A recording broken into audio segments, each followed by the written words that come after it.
Okay, I think we're ready. Thank you for your patience, everyone. Let's try to be quick to make up the time. Quick.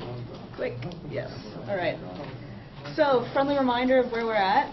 We're almost to the end. So today we'll be talking about indoor environmental quality. Next week we'll be reviewing the final kind of new content. We'll be talking about, there's about 10 bonus points, more or less, or what they're referred to. Those deal with innovation, exemplary performance, and regional priority credits. That'll probably only take 20 minutes or so, and then we'll do a practice test. The final week we'll review the practice test answers, and I'm going to bring in a few of the people that took the LEED Green Associate test over the summer, and they can talk to you about kind of the questions they got, how they prepared, what, you know, if anything tripped them up. So that should be good. And we can do kind of a final Q&A. I'll have a Jeopardy game if there's time. We'll see, but it should be good. But given that we are close to finishing, I just wanted to give you all a heads up about how to go about scheduling your exam, if that's something that you want to look into. They have dates for when you can take the test on the calendar for weeks and weeks ahead of now. So, you know, you can plan ahead if you want to schedule, you know, 2 weeks after we finish or a couple weeks after we finish to give yourself time to study. Those dates should already be up on the website, so you can schedule. So it should be pretty straightforward. You just have to go to this web address. It's actually done through Prometrics website. They're the testing company. They have the testing centers, all very secure. You have to show ID, and you know, they put you in a sequestered room and that kind of thing. So the key is that you have to enter your eligibility ID. This is what was emailed to you from the Green Building Certification Institute when you registered. It would have come through an email. Some of you gave me your eligibility ID number, so if you can't find it, I have it for you. So I did that.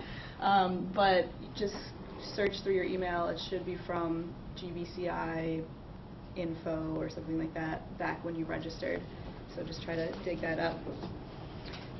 The fee is $150 to schedule the exam.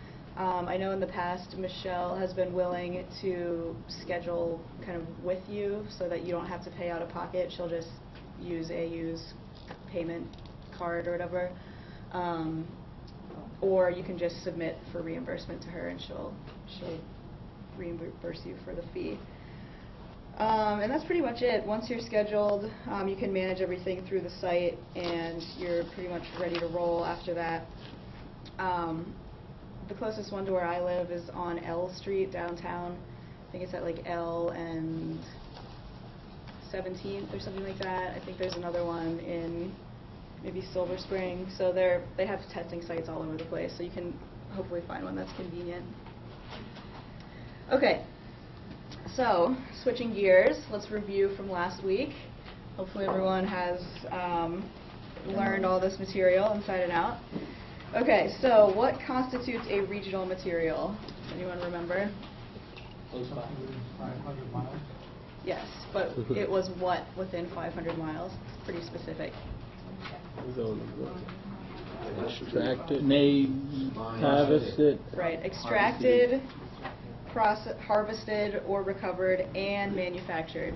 So it's not enough for it just to be extracted. It has to be extracted and manufactured within 500 miles. Okay, what constitutes a rapidly renewable material? Yep, a 10-year growth cycle. That's the hardest one. Does anyone have examples of a pre-consumer recycling stream that you can think of? Pre-consumer. Newspapers that haven't been used. Factory cutoffs. Yep, factory cutoffs, like paper, newspaper from the printing floor. Any others? Upholstery. Yeah, upholstery that has been left on the factory floor. Yeah. How about post-consumer?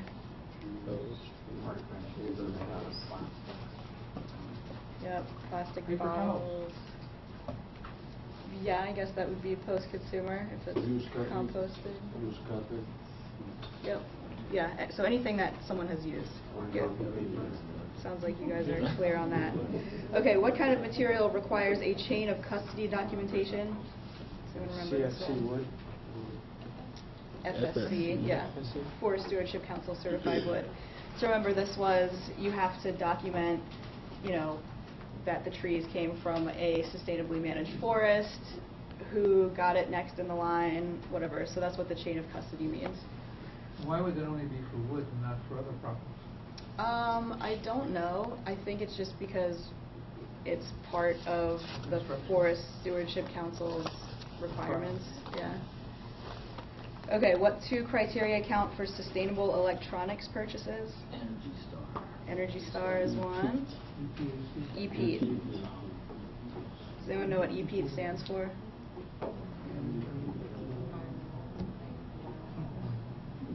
I can't remember. Environmental Purchasing, Electronics, something. Anyway, something to look up. Okay, and within how many miles must a food item be procured to count as a local purchase? 100 miles. 100 miles, yeah. So remember, this was different. The regional materials was 500 and the food was 100, Rob. And it's a really interesting book. It's called The 100-Mile Diet, I think it is, or The 100-Mile Meal. These two people up in Northwest, and they lived for a year just eating off the land for 100 miles. Very deep. How did that go? Yeah. Yeah. Interesting. Okay, so what are 2 ways of approaching construction waste management? We talked about 2 strategies that you can do for construction waste management. You can commingle. Commingle or site separated, right. And then there is a bunch of benefits and trade-offs to both of those. Oop. All right, this one is a little tricky.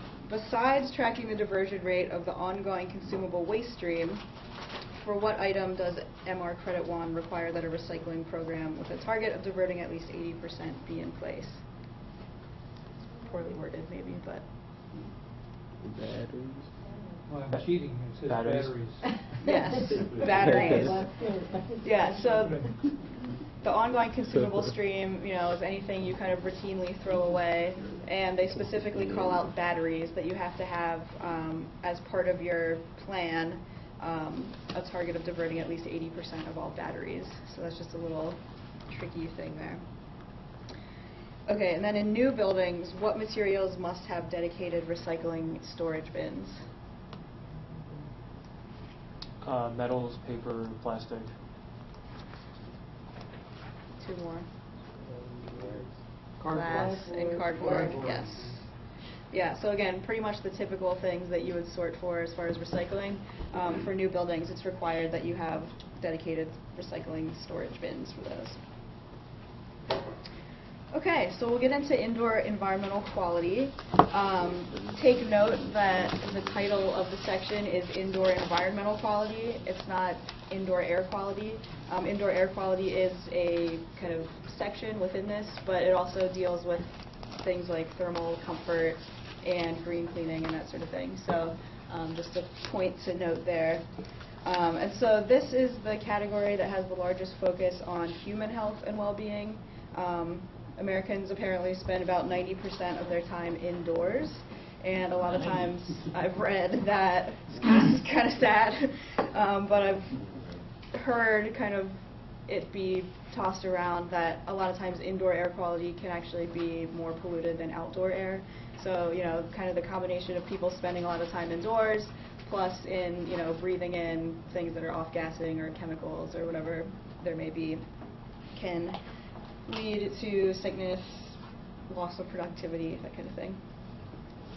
So we'll talk about all of these. Some are more detailed than others, but like I said, indoor air quality has a place in this, and green cleaning and occupant comfort are other features. So we'll just jump into each of these.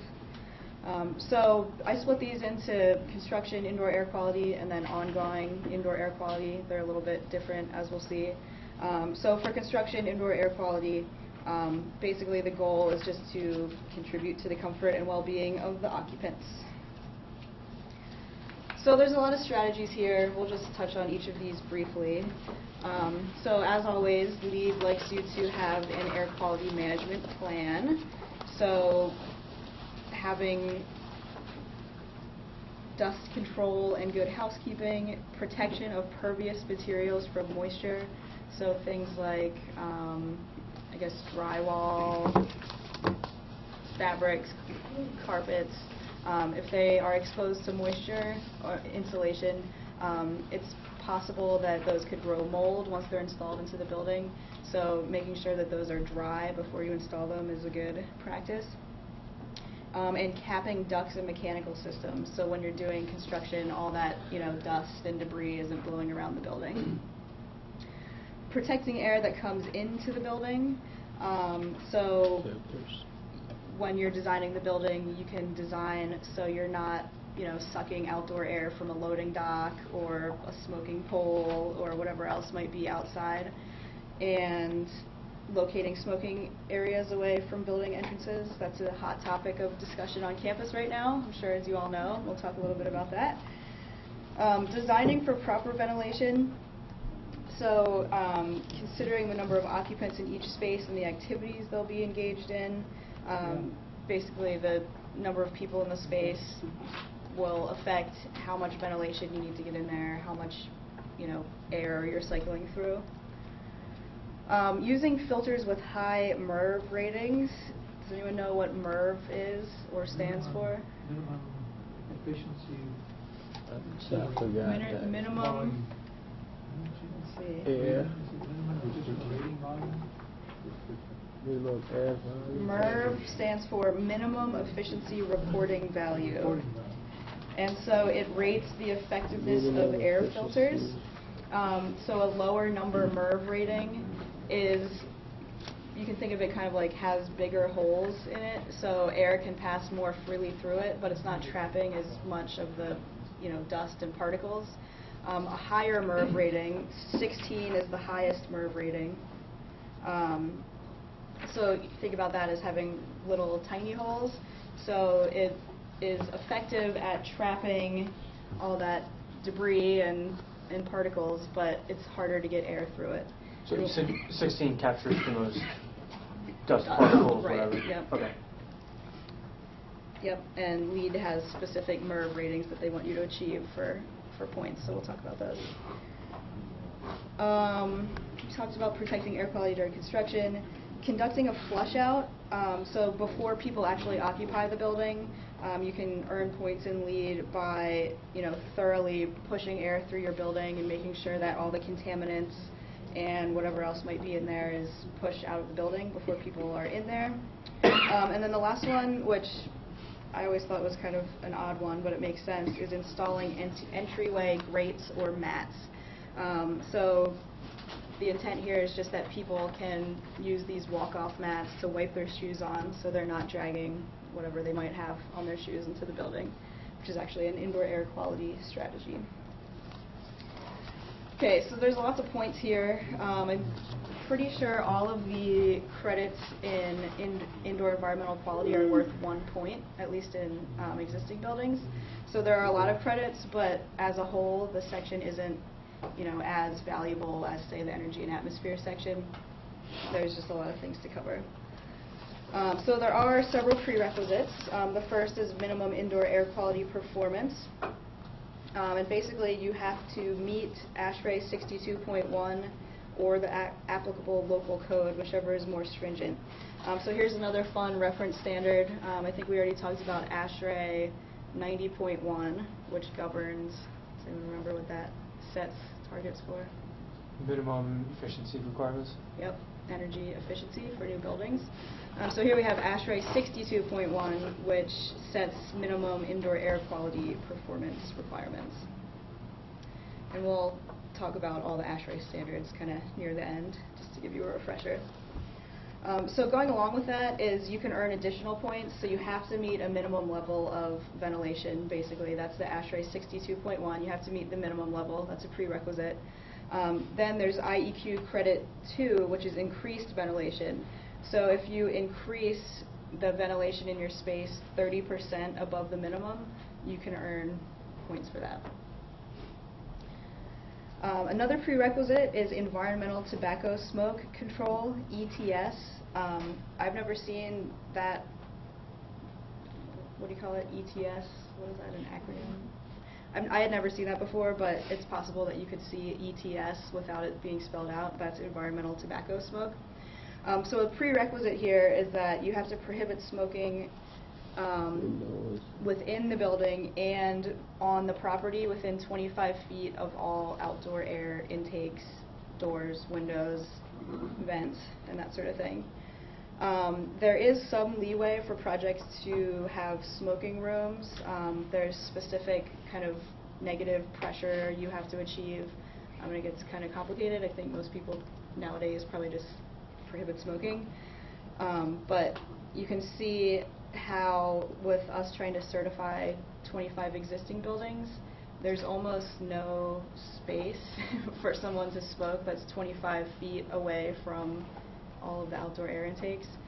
So anyway, that's something that is being considered during this whole smoking policy thing. Okay, last two credits here. Credit 3.1, management plan, having one during construction. So you need to develop a management plan that meets the recommended control measures of the SMACNA IAQ guidelines.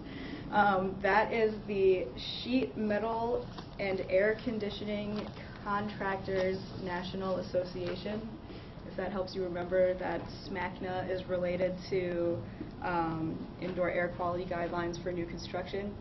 So this actually lays out things like protecting on-site and installed absorptive materials from moisture damage, using that MERV filter. During construction, it requires, well, if you want the point, you have to use at least MERV 8 filtration. Yes? Does that SMACNA only pertain to the time of construction, or does it go into the occupancy, or does ASHRAE then take over when the occupancy takes place? Yeah, SMACNA, as far as I understand, is just for the construction phase. So that sets, you know, how you handle your ducts and materials and that kind of thing. Right, and so another fun ASHRAE standard here is 52.2, and so that governs filtration. And that, so a MERV 8 is what the ASHRAE standard 52.2 prescribes for new construction. Okay, then the last one here is having a management plan before occupancy. So this is when the flush out comes in. So everything else is during construction, and now people are going to occupy the building. You can earn points for doing a full flush out of the building that is consistent with this EPA compendium of methods for the determination of air pollutants in indoor air. So there's specific parameters of how much air you have to push through the space, how many hours before people occupy it you have to do the flush out, but you don't need to know that for now. Okay, so credit 5, indoor chemical and pollutant source control. This is where you have the entryway walk-off mats.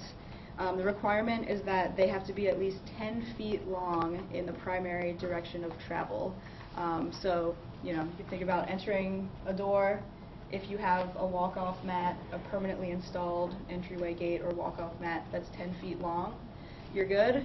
And then you also have to sufficiently exhaust each space where hazardous gases or chemicals may be present or used. That's the tricky part of this. I know for the law school, the new law schools, they were attempting this credit, but things like large printing, like copy machines, those actually have to have their own room and exhaust system in order to earn this. Things like housekeeping closets would have to have their own exhaust system and closed door. So it can be a little more difficult than just putting entryway mats, at least for new construction. And then the last one is that during, or I guess before occupancy, changing out those MERV filters from MERV 8 to now a more efficient MERV 13 filter. So now you're capturing more particulates and that sort of thing. So during construction, you know, if you want to think about it this way, you know, it's possible that you might be pushing dust and debris through, and you don't necessarily need to clean the air as thoroughly as you do right before it's occupied. You know, there's no one Just construction workers. Who cares Right, about just that? construction workers. I mean, there's no one like sitting at the desk in the building, but yeah, construction workers. That's a good Yeah. point. But right, so MERV 13 is required before occupancy to like fully clean the air and that sort of thing. And again, ASHRAE 52.2 is the filter, the thing that sets the filter requirements. Okay, and then for LEED EB for existing buildings, remember there's a set of credits related to doing renovations within an existing building. So a lot of the same things come into play here, particularly having a management plan for indoor air quality during those kind of smaller facility alterations and additions. So the guidelines are the same, following those SMACNA IAQ guidelines, doing a flush out, protecting the absorptive materials, using the MERV 8 filters. Those all apply as well to those kind of smaller projects within existing buildings, if you want to receive this point. Okay, some vocab for you to take a look at. I think we covered all these though. Okay, so reference standards, I think we went over these, but again, ASHRAE standard 52.2, that basically sets the air filtration levels and sets requirements for the MERV values, so you can try to associate those in your mind. ASHRAE 62.1, that governs minimum ventilation rates and indoor air quality levels. So remember, that sets the prerequisite for the minimum ventilation that you have to achieve. You can earn additional points for going above that minimum. The SMACNA IAQ guidelines, I just like saying SMACNA. It's kind of that has guidelines for healthy indoor air quality during demolitions, renovations, and construction. Yeah, so specifically before the occupancy. And then the EPA compendium that sets the basically requirements for how to do a flush out of a building before people are occupying it. Haven't seen that one come up in practice questions though. Probably too long to fit on a page. Okay, so just an example of indoor air quality in real life. The SIS building, I always keep referring to this since it's the one project that we have certified on campus at this point. They had a construction indoor air quality management plan that followed the SMACNA guidelines and documented that MERV 8 filters were used. And currently, MERV 13 filters are installed in that building. So they followed all that and got the point. Okay, review time, one section down. So the SMACNA guidelines address what sustainable design issue?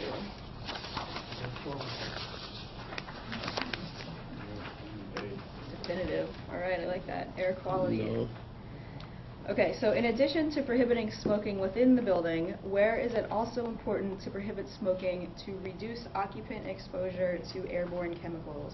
Choose two. C and D. Good. C, D. C and D. C and D. C and D. Both it says those two. All right, I'm hearing some consensus. Yeah, C and D. So remember, it's not just prohibiting smoking within the building, but also within 25 feet of any outdoor air intakes, entrances, operable windows, and that sort of thing.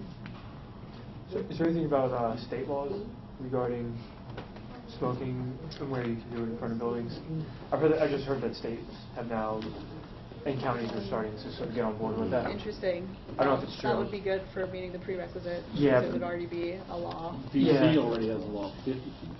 Oh, really? Yeah. Huh. Not enforced. Not really. enforced, right. Is that in front of restaurants and that kind of stuff? Yeah. Right, okay. You have to stay in traffic. Right, you have to stand in the middle of the road.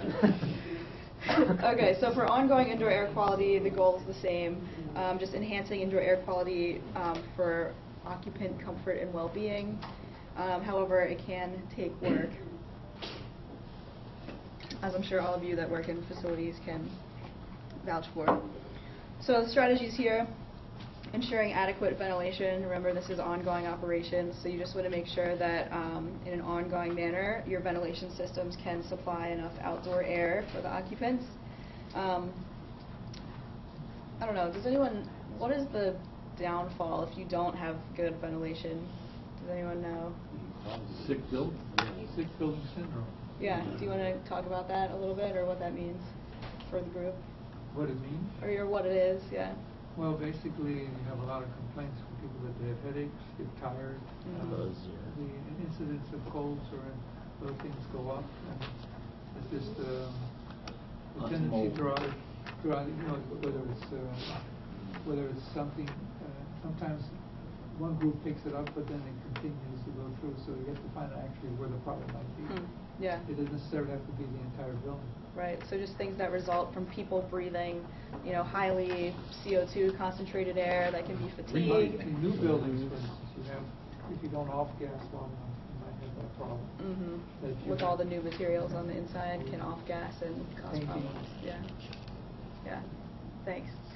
So, you know, it is important for people that are spending 90% of their day in your space to, you know, provide enough ventilation, clean, refreshed air to avoid a lot of those problems. Yeah. So the next one is prohibiting smoking. I think we talked about this, and then communicating those policies to your occupants. So here are the ongoing indoor air quality related credits.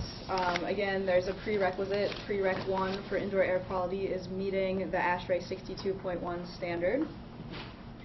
Again, the environmental tobacco smoke control prerequisite to prohibit smoking on the property and within the building. Let's see, there's a best management practices, the IAQ management program. So this is for ongoing indoor air quality. And so the reference standard here is the EPA's Indoor Air Quality Building Education and Assessment Model. It's known as I-BEAM, which is a shortening that you could see of that. So that supplies parameters for how to do ongoing indoor air quality, like audits within your building, how to respond to those, and that sort of thing. Again, you have the increased ventilation credit, so you have to meet that ASHRAE standard. If you ventilate 30% more than the standard, you can earn an additional point. And then the last one is reducing particulates in air distribution. So again, similar to the new construction credit, if you have MERV 13 filters installed in your building, your existing building, you can also earn this point. Okay, I'm not going to talk about these again, but ASHRAE is going to be pounded into your brains. So as you all know, real life, we're pursuing a smoke-free policy on campus. At least part of the reason for that is we have all these new construction projects that are, you know, being certified to LEED, and a lot of existing building projects that are also trying to be certified. So having a policy to limit smoking in the building, obviously that's a no-brainer, but also limiting within 25 feet in a way that people actually follow that is going to be another challenge. So stay tuned for that. Okay, so review time again. First question. In order to meet the requirements of increased ventilation, ventilation must be increased by what percent above the applicable baseline standard? 30%. What's the baseline standard? What is the baseline standard? I was just going to ask you all that. What's the baseline standard? 15%, 25%? Any 10? It's a reference standard that we were just talking about, the baseline standard. 30% is the above. The baseline standard is ASHRAE 62.1. Right. So you have to meet that for your prerequisite, and then you have to improve on You that. don't know what it is. What is it in particular? Well, it's like you have to calculate within your building based on critical zones, Right. occupancy, And then you have space to raise that by types, 30%. if you want to try to get the additional point, yeah. I think on campus it's going to be hard enough just to meet the prerequisite, frankly, that I don't think we're going to try to do 30%. Okay, next question. Which strategy supports improved indoor air quality? And try to pick the best answer here. What was that first answer? E, 30%.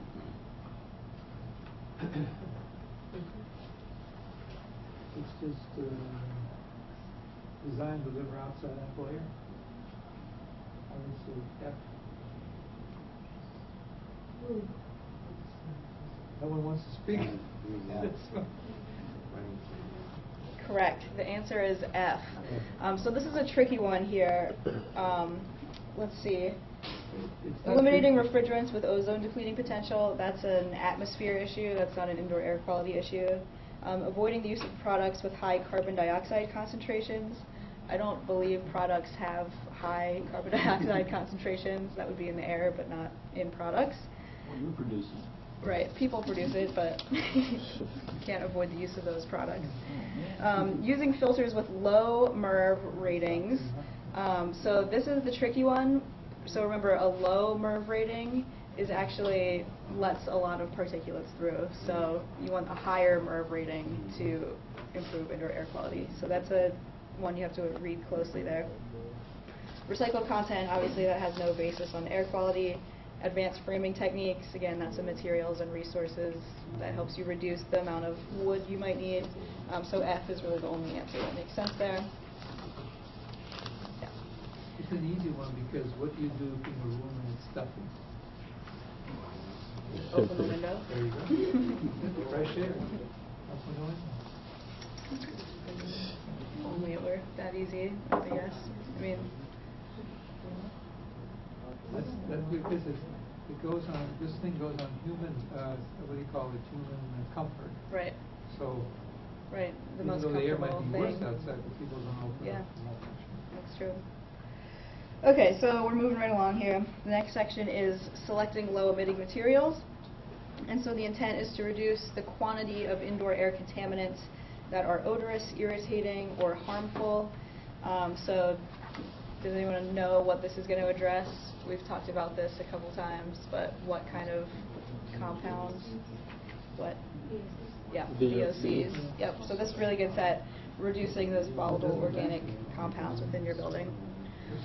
So the strategies, using green materials for new construction and renovations, and using those low VOC paints, adhesives, sealants, and furniture. So for new construction especially, the low-emitting materials are actually broken into different sections. So you can get a point for using each of these products.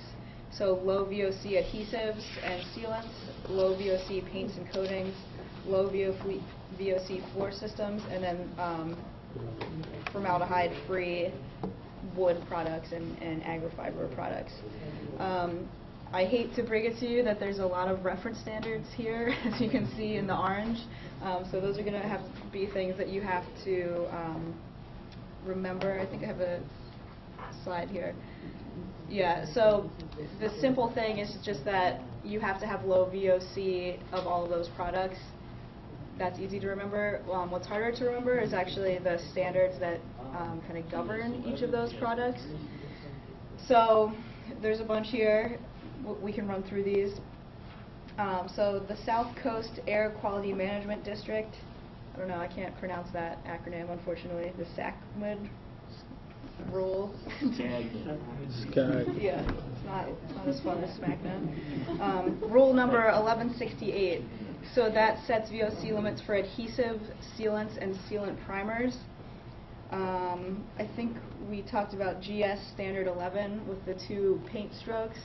I tried to remember this, like, well, it's not paint with the 11. Was anyone not here and doesn't know what I'm talking about last week? Yeah. I'll go over that when we get there. Anyway, just like a mnemonic to try to remember that. Okay, for Green Seal Standard GS36, that's VOC limits for aerosol adhesives. Green Seal Standard GS11 sets VOC limits for paints and coatings. So that's what I was thinking. Those 2 paint strokes looks like an 11. It could be one way to remember it. Green Seal Standard 3 sets VOC limits for anti-corrosive and anti-rust paints. The South Coast Air Quality Management District Rule 1113 sets limits for architectural coatings. The Carpet and Rug Institute Green Label Plus sets VOC limits for carpet and cushions. And it's pretty common just to see the Carpet and Rug Institute abbreviated as CRI. So just make sure that you know CRI is Carpet and Rug Institute. Once you know that CRI is Carpet and Rug Institute, it's pretty obvious that it, governs content, VOC content for rugs and carpets, but just knowing that is important. And then the floor score standard sets VOC limits for flooring, hard surface flooring, vinyl, linoleum, laminate, wood, ceramic, rubber flooring, wall-based, etc. And so some of these are also referenced in the materials and resources credit. It's just referenced here again for you. So again, low-emitting materials in real life. The SIS building is our only example of LEED certification at this point. That building actually earned a point in all of those credit categories. So if you feel like there's clean air and you're productive in that building, maybe this is part of the reason why. So they used all indoor adhesive and sealant products that were low VOC, all indoor paint and coatings were low VOC, installed carpet, and then all wood and agri-fiber products contained no added urea formaldehyde. So that was a pretty good thing that they did in that building. Okay, review. What materials would not be included in documentation for LEED IEQ credits for low-emitting materials?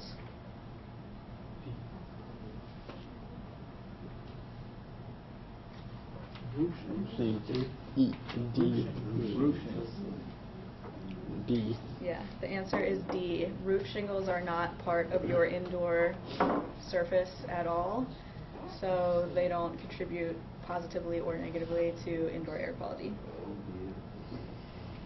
Okay, and then the abbreviation for VOC refers to? Volatile organic compound. Yeah, thank you. That's all been pounded into your brain at this point. Good. But, you know, it just goes back to kind of reading the questions closely. You know, maybe you saw D, volatile, blah, blah. Oh, yeah, that's the answer. So just when you're taking the test and the practice exams, just make sure to be reading those closely. Okay, the next thing is indoor air quality monitoring. So having system monitoring to help sustain occupant comfort and well-being, and in a way that you can respond to complaints, you can respond to poor kind of comfort conditions in the building. So the strategies here: monitoring outdoor airflow, so you know exactly how much outdoor air you're bringing into the building. Monitoring carbon dioxide. So having those tie into a ventilation system where, you know, if, like this room probably, there's a lot of people in the space, everyone's breathing and putting CO2 in the air, a ventilation system would be able to respond by providing more outdoor air so people don't feel sleepy in the room. I'll assume it's not me, it's the poor air quality in the room. And then calibrating sensors. Calibration is pretty much part of all the credits, but making sure that the CO2 sensors or monitors that you do have are calibrated according to the manufacturer guidelines. Okay, so just a couple indoor air quality monitoring related credits, and they both have to do with CO2 configurations and metering. So for new construction, having CO2 monitors in the space, the one thing I wanted to point out is that you have to place them between 3 and 6 feet off the finished floor. That's known as the breathing zone, 3 and 6 feet above the floor. I think I included that in your vocab, but just to be sure.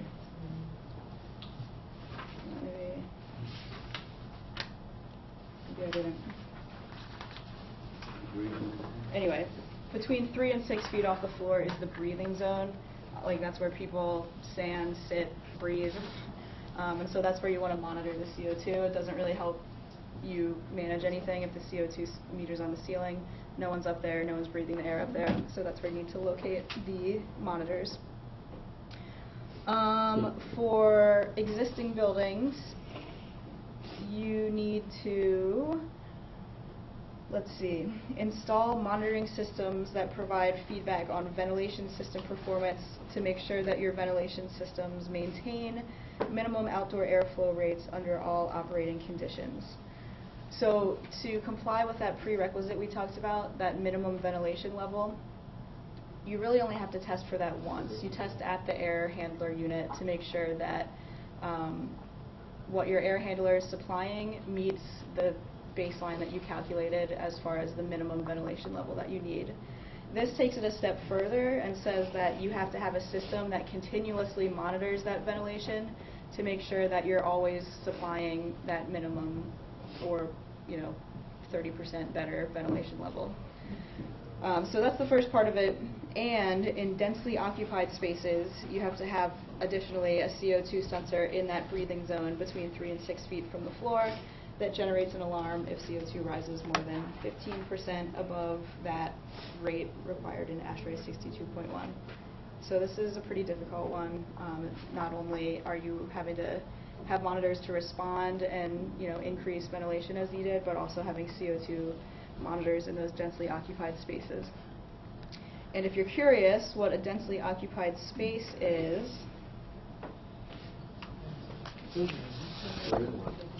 yeah, we would be in one. Let's see, right here. It's an area with a design occupancy density of 25 people or more per 1,000 square feet. What's that? That's a lot. Oh. Square footage. That's a lot of square footage. Yeah, because on a room like this with seating, it's like 15 per person. Yeah, so on a campus like ours, we have so many densely occupied spaces and between classrooms, I guess mostly classrooms that would apply to. We would have to install a lot of CO2 monitors if we were going to go after that credit, and have those be tied into the BA, the building automation system, in order to generate an alarm when conditions are not optimal. Okay, and then again, just the reference standard here is ASHRAE 62.1. Remember, that specifies minimum ventilation rates and indoor air quality levels. Okay, so in real life, the SIS building is, if not the only, at least one of the few buildings on campus that actually has CO2 monitoring devices in all densely occupied spaces. And so those are helping to govern the ventilation in the space and how you're pumping air through the building. Okay, review. I don't know if we talked about this directly, but we'll see if you can get this. Okay, so demand-controlled ventilation is typically adjusted in response to what factor? C. C.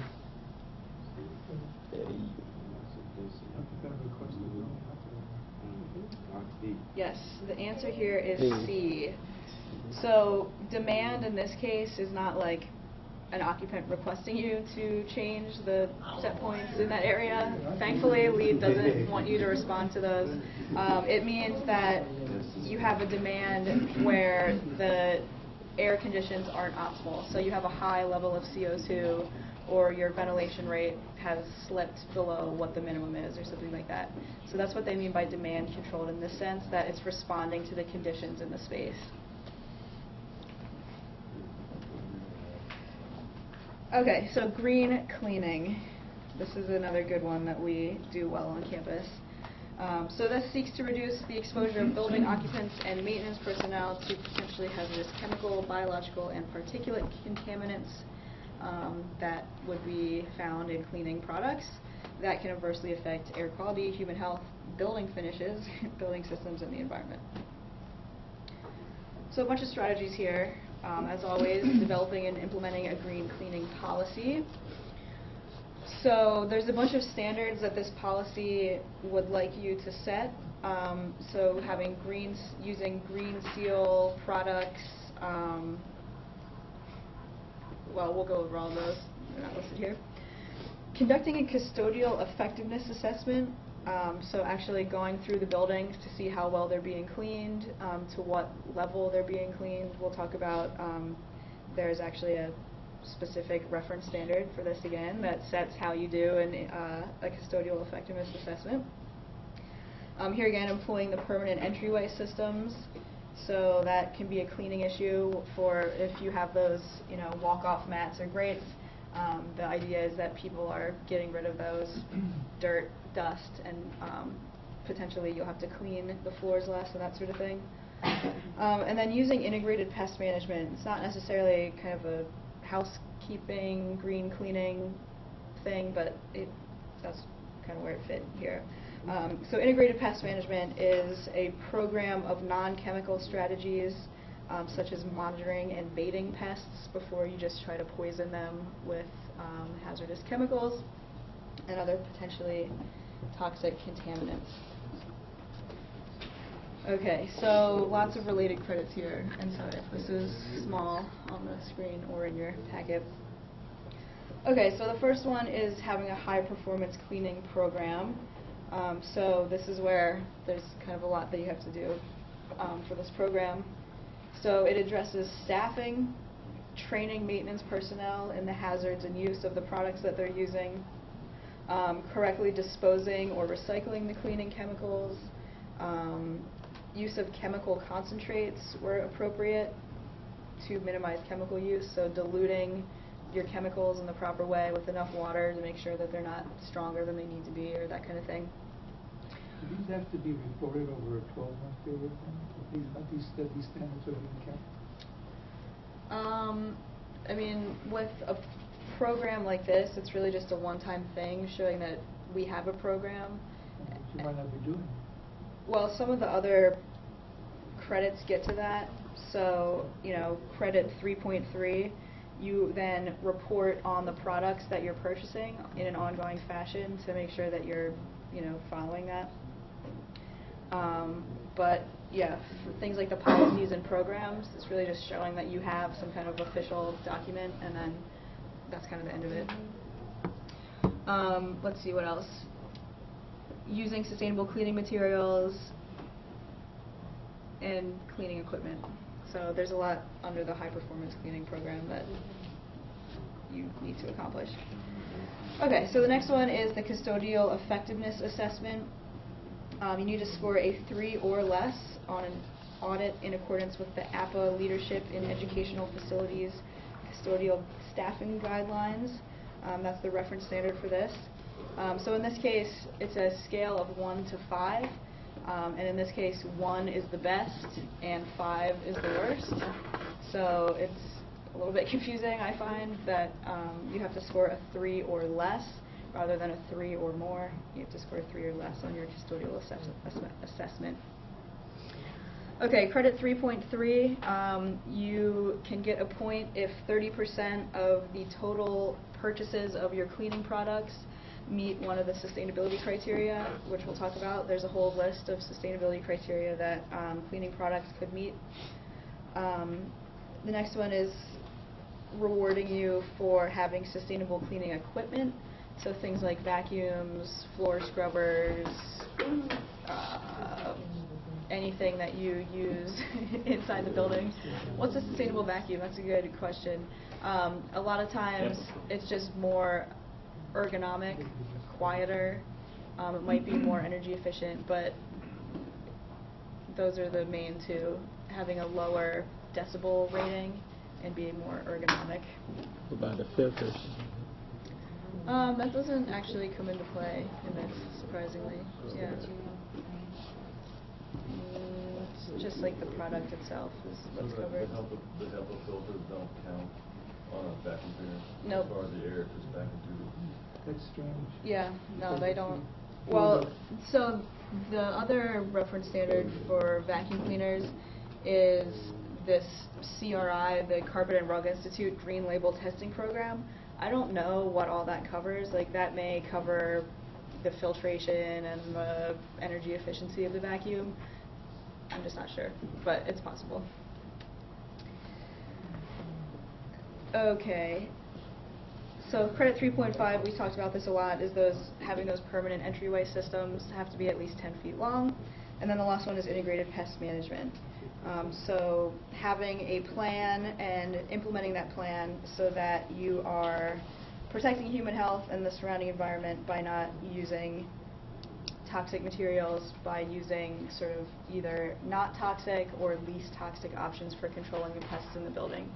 And so there's a lot of strategies around that you can use, like sealing cracks in the building, planting plants, a specific distance away from the building, so there's not like a hiding place for rats and other rodents. Cleaning properly and educating your occupants not to leave food out, which I'm sure in the residence halls is a difficult thing to train people on. And then, trapping, baiting, using non-toxic things, and then sort of your last course is using less toxic or finally toxic chemicals. So that's sort of the IPM, the Integrated Pest Management Strategy list to go from the least to the most toxic. Okay, so there's a whole list of sustainable cleaning products here. I'm not going to read every single one of these. Basically, green feel and environmental choice are the two reference standards, I guess, governing these cleaning supplies. So I'll leave that to you to take a look at those and memorize. Have fun. And then for sustainable cleaning equipment, This is an open book test. same thing. There's a couple reference standards we already talked about. Carpet and Rug Institute, again, CRI, if you know that. It's probably logical that those would govern, carpets, rugs, vacuums, that sort of thing. Like we talked about for something like powered floor maintenance equipment, really having a low sound level and having electric or battery powered options is the sustainability criteria there.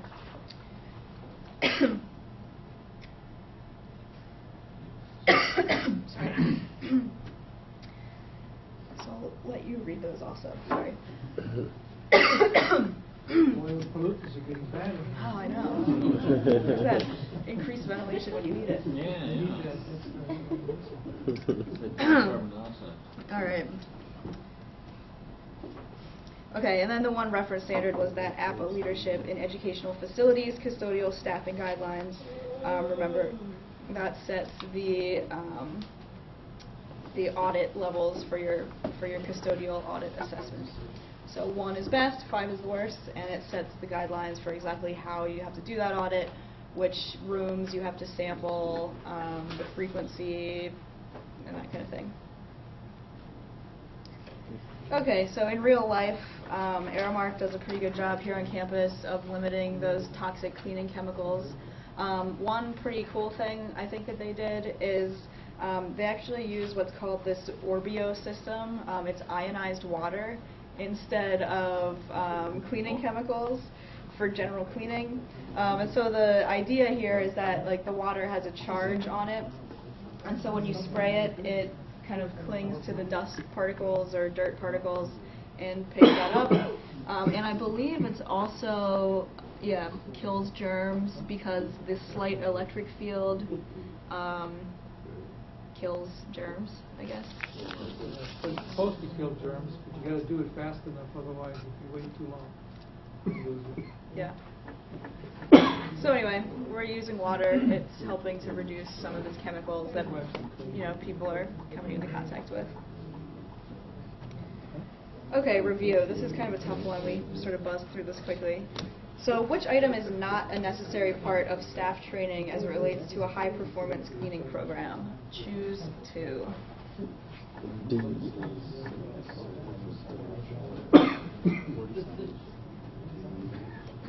E. C and D? D and E.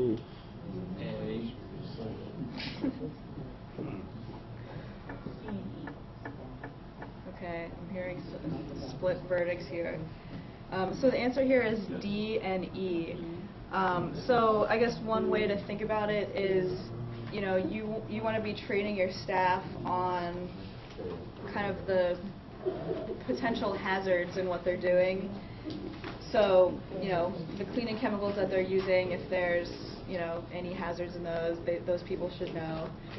The proper use of those, so, they're not using some toxic chemical on a surface that would be harmful, I don't know. Food preparation.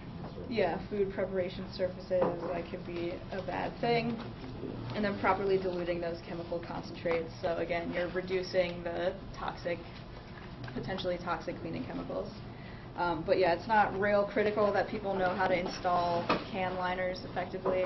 I'm sure that's part of training, but not necessary to be part of high performance cleaning program. And then IPM, like I said, even though it was kind of lumped into green cleaning, that's not typically something that a housekeeping staff person would take care of. You know, we have a separate pest management staff people. Okay, so occupant comfort, I think this is the last one. So the goal here is to promote productivity, comfort, and well-being in the space, and make sure that people that are, again, spending 90% of their day in your space are feeling comfortable.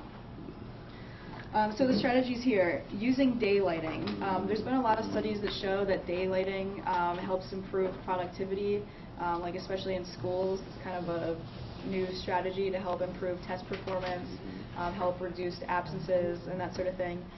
So in LEED for schools, daylighting is really a critical thing that they focus on. Installing operable windows. This can be at odds with energy efficiency, having operable windows where people can just throw open their window in the middle of winter, in the middle of summer, when you're trying to heat or cool that space. But as far as comfort goes, that's a good strategy. Another one that could be at odds with energy efficiency is giving occupants temperature and ventilation controls. So allowing them to move their own thermostat. I see people saying no, that's a nightmare, but remember, this is just for occupant comfort. Giving occupants lighting control. This could actually be a positive impact on energy efficiency. So the idea here is that if people have task lamps by their desk, or a way that they could turn off lights in their classrooms or spaces, they're going to use lighting more optimally in a way that's more comfortable, and give them options for how to control it. Conducting occupant surveys to see how satisfied or unsatisfied people are with the indoor environment. Probably sounds like another nightmare, letting people complain, but that can be a good strategy to make sure that they're comfortable. Providing ergonomic furniture that's comfortable to prevent injuries, and then including appropriate acoustic design.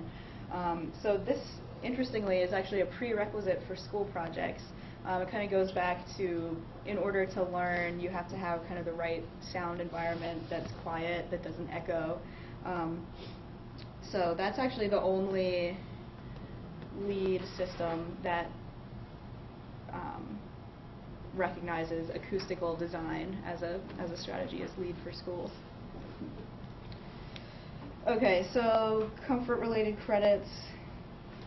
I'll just run through these. So one is controlling your lighting, so providing individual lighting controls for at least 90% of the people. That can be task lights, that can be switches in their private office, that can be like multi-zoned switching in a classroom like this. So, and it's only occupied spaces. You don't have to do that in the stairway or the hallway. Individual photo cells. Or that. Individual motion detector. Yeah. I mean. Okay, thermal comfort. So placing comfort system controls or operable windows in individual and multi-occupant spaces. I'm sure that gets to be expensive, having thermostats in every space or letting people open their windows, but it's a point here. Thermal comfort design. So here's yet another ASHRAE standard, ASHRAE standard 55, that sets thermal comfort criteria for spaces. The way that I remember this is, I feel like the 55 kind of looks like people huddled together, so I think about like thermal comfort. I don't know, that helps me remember it. So meeting that standard gets you a point. Thermal comfort verification. So again, having a permanent monitoring system to make sure that the conditions in your space are, optimal within their set points, and that you have a plan for corrective action if, when you survey people, a substantial amount of the people are unhappy. So if 20% of the people that you survey say that, no, we're not comfortable, you have to have some kind of corrective action to fix that. mean, they just might be a bunch of cranky people. They might be, but you have to at least look into it, basically. So having daylight in permanently occupied spaces, that gets you a point, and then having a direct line of sight, which is a view out a window, that can also get you a point. For EB, for existing buildings, it's pretty much the same. Doing an occupant comfort survey, having controllable lighting systems, doing thermal comfort monitoring. The one thing I wanted to point out for thermal comfort monitoring is that the indoor comfort conditions that they mention are air temperature, humidity, airspeed, and radiant temperature. So those are the things that you need to be measuring in your space as far as thermal comfort monitoring. So it's not just, how hot or cold the air temperature is, it's also how humid, if there's like some sort of draft blowing on you, that's airspeed. And then radiant temperature, from what I understand, that's like based on a person sitting in the room. Like Rob might be getting a different kind of radiant temperature from the window and the wall than Amrang is with up here. Not that that would be like designed into this. No, it's I'd be radiating it too. Right. No, Yeah. always good. Right. Yeah. So you would be getting your heat sucked away from you from the wall. Oh, poor Rob. Yeah. And then the last one is daylight and views again, so providing those. The one reference standard is ASHRAE 55, those poor cold people huddled together, wishing for thermal comfort.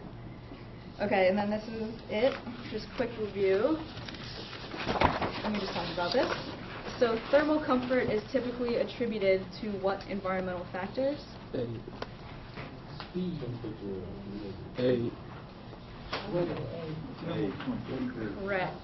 A is the answer here, or at least the most correct Whether I like it answer. or not.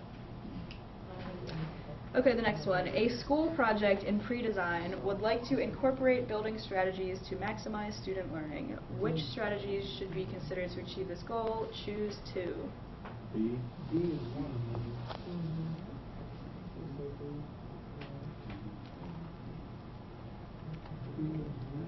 B and D.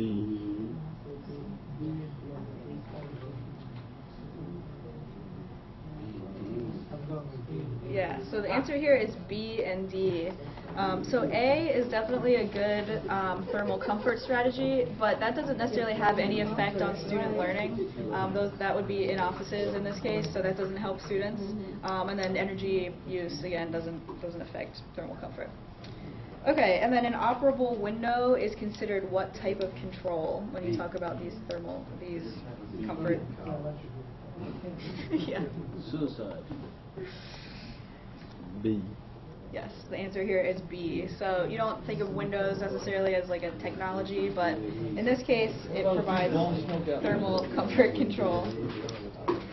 Okay, so we talked a lot about ASHRAE standards throughout this, so just to give you a refresher.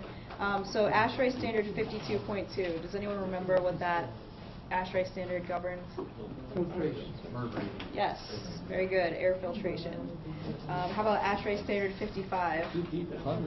Right, one you're never going to forget, thermal comfort. ASHRAE standard 62.1. IAQ. Yep, indoor air quality and ventilation. And then ASHRAE standard 90.1. We didn't talk about this today, but Energy, lighting, use. energy usage and performance. So 90.1 sets the minimum energy efficiency you have to reach in new buildings. Okay, and then this is the last slide. I always like to talk about synergies just because that can come up on the test as far as how all these credits work together. So we talked about this a little bit, but in some cases, increasing ventilation or giving people more control over their space so they can be more comfortable, that can sometimes be at odds with energy efficiency. For a higher MERV filter, like your system has to work harder to push air through those tiny holes than it does through just a gaping hole. So it takes more energy to push that air through a higher MERV filter. So that's just a trade-off that you have to consider. And then again, giving people operable windows and their own thermostats, they're probably going to be really comfortable, but that might not be a good thing for energy efficiency in your building. Okay, so that's it, right on time, and we will be, I'll have to let you know what room we're in next week. I think that was the one TBD location, so I'll have to figure that out. But bring a pen or pencil since we'll be doing the practice test, and we'll go from there.